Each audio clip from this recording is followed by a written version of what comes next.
Hello everyone, I'm Astha. Welcome to our YouTube channel Government Job Genuine Notification.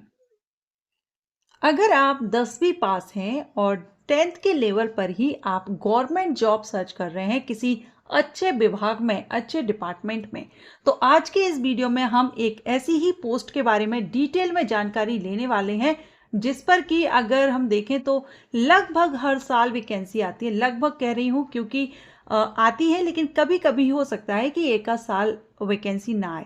जैसे कि 22, 23 continue vacancies आई, लेकिन 24 में vacancy नहीं आई। उसके बाद अब 25 में शॉर्ट नोटिस रिलीज हो चुका है, तो आपको इस पद पर भर्ती देखने को मिलेगी। तो जो भी कैंडिडेट 10th लेवल की जॉब सर्च कर रहे हैं या एक ऐसी सरकारी नौकरी पाना चाहते हैं बेहतरीन डिपार्टमेंट में, तो ये वीडियो आपके लिए ही है, क्योंकि हम बात कर रहे हैं आईबी डिपार्टमेंट की। IB department means intelligence bureau. अब जो वैसे तो सभी जानते हैं, लेकिन जो कैंडिडेट नहीं जानते हैं उनको मैं बता दूं कि आईबी, जिसको हम इंटेलिजेंस ब्यूरो कहते हैं, ये हमारे देश की एक खुफिया एजेंसी है। सो इंटेलिजेंस ब्यूरो या खुफिया एजेंसी में अगर आप 10th के बाद परमानेंट गवर्नमेंट जॉब चाहते हैं, नौकरी करना चाहते हैं, तो आप किस पद के लिए आवेदन कर सकते हैं।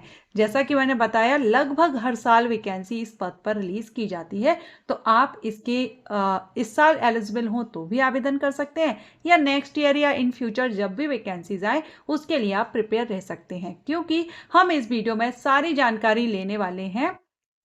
एलिजिबिलिटी कंडीशंस, क्वालिफिकेशन और एज क्राइटेरिया, इसके अलावा सिलेक्शन प्रोसीजर, सैलरी, वर्क क्या होता है, सारी जानकारी लेंगे। अब ये सारा तो हमने देख लिया कि हम इस वीडियो में किस डिपार्टमेंट की बात कर रहे हैं और क्या क्या बात करेंगे, लेकिन पद के बारे में अभी तक हमने बात नहीं की है। तो जिस पोस्ट के बारे में हम बात कर रहे हैं आईबी में 10th पास कैंडिडेट के लिए, वो है सिक्योरिटी असिस्टेंट।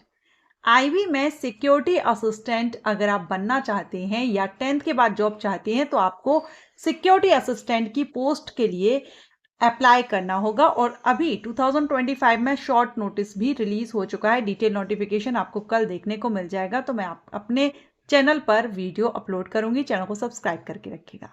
तो चलिए सबसे पहले हम देखेंगे कि सिक्योरिटी असिस्टेंट का वर्क क्या होता है। तो सिक्योरिटी असिस्टेंट की जो पोस्ट है, ये जनरल सेंट्रल सर्विस में ग्रुप सी की non gazetted non ministerial post है। अगर हम इसके वर्क की बात करें तो सिक्योरिटी असिस्टेंट का हिंदी में मतलब होता है सुरक्षा सहायक।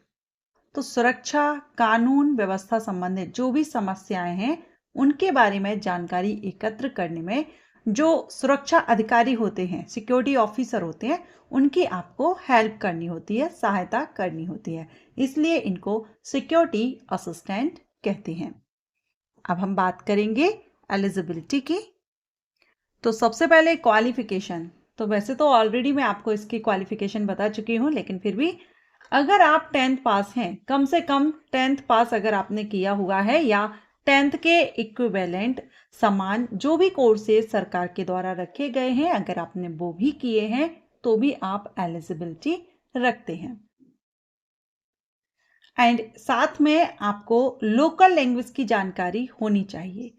लोकल लैंग्वेज अलग अलग स्टेट में या जोन वाइज जो लैंग्वेजेस हैं, जब वैकेंसीज आती हैं तो आपको नोटिफिकेशन में पर्टिकुलर जोन या स्टेट की लोकल लैंग्वेज मेंशन की होती है। तो आप जिस भी स्टेट से अप्लाई कर रहे हैं, जिस क्षेत्र से आप आवेदन कर रहे हैं, वहां की लोकल लैंग्वेज आपको आनी चाहिए।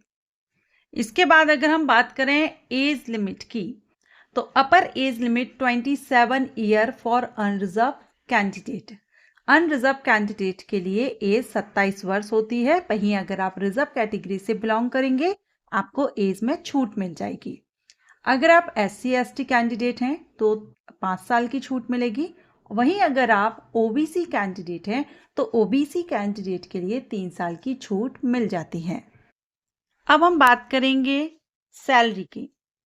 सिक्योरिटी असिस्टेंट पोस्ट के लिए सैलरी लेवल 3 से होती है, जिसमें बेसिक पे 21,700 से 69,100 रहता है। बाकी इसमें आपके अलाउंसेस वगैरह ऐड होते हैं, जिसमें स्पेशल सिक्योरिटी अलाउंस होता है 20% ऑफ बेसिक पे एंड अदर अलाउंसेस भी आपके इसमें ऐड किए जाते हैं। अब बात करेंगे सिलेक्शन प्रोसीजर की।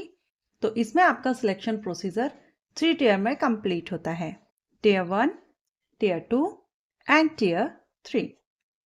टियर 1 जो रहेगा इसमें आपके ऑब्जेक्टिव टाइप क्वेश्चंस रहते हैं, जिसमें कि online exam of objective type MCQs types question, जिसमें 5 पार्ट्स होते हैं, ईच 20 क्वेश्चन, हर एक पार्ट में 20 प्रश्न रहते हैं। General awareness, quantitative aptitude, numerical ability, reasoning, English language and general studies, सभी से 20-20 प्रश्न पूछे जाते हैं। सो टोटल 100 क्वेश्चन 100 मार्क्स के रहते हैं। 1 घंटे का समय आपको इसमें मिलता है। नेगेटिव मार्किंग भी रहती है, 1/4 मार्क माइनस किया जाता है। टियर फर्स्ट के बाद होता है आपका टियर सेकंड। टियर सेकंड आपका डिस्क्रिप्टिव टाइप एग्जामिनेशन होता है, ऑफलाइन एग्जाम होता है, जिसमें आपको पेन पेपर मोड पर रहेगा और लिखना होता है। आपको क्वेश्चन जो भी दिया जाता है उसको आपको लिखना होता है।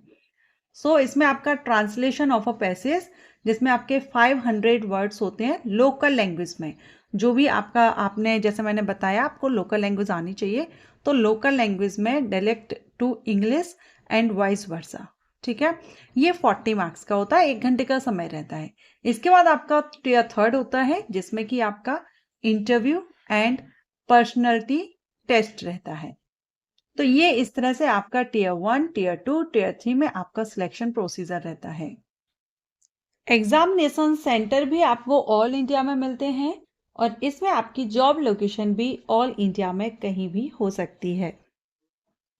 अगर हम, जैसा मैंने बताया, 2025 का शॉर्ट नोटिस रिलीज हो गया है, सो इसके कल से डिटेल नोटिफिकेशन आ जाएगा और जैसे ही इसका डिटेल नोटिफिकेशन आएगा मैं वीडियो अपलोड करूंगी। चैनल को सब्सक्राइब करके रखिएगा।